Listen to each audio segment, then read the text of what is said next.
сәлеметсіздер ме? Мен сіздерді өз кітап оқу сайысыма шақырамын. Оқу сіздерді жаңа белеске шыңдатады. Білімнің қолында алтын шырақ демекші, өз шырақтарыңызды табуларыңызға тілектеспін.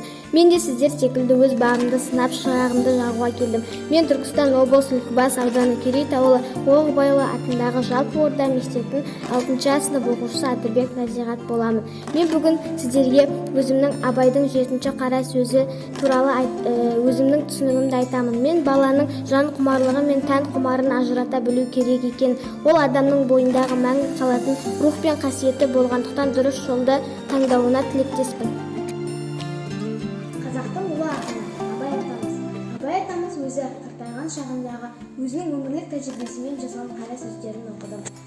Ол жерде Абай атамыз 7-ші қара сөзінде: жас бала анадан туғанда екі түрлі мінезбен туады. Біреуі жатсам, ішсем, тек қана өмірдің рахатын сезінеді, олар тәннің құмары.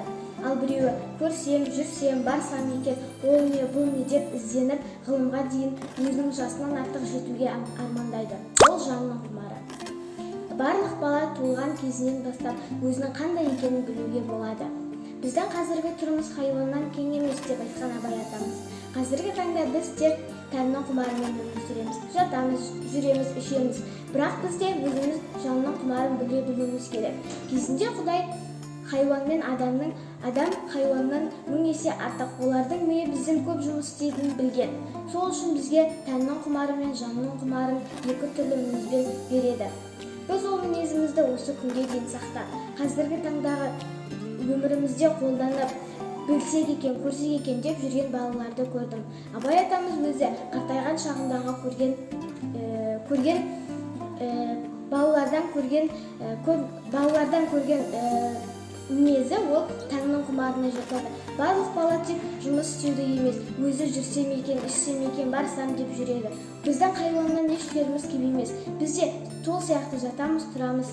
Сол үшін бәрімізде осы екі түрлі мінезбен туғандықтан біз де бұны қалыпқа келтіруіміз керек. Жанның құмары мен тәннің құмарын ажырата білейік.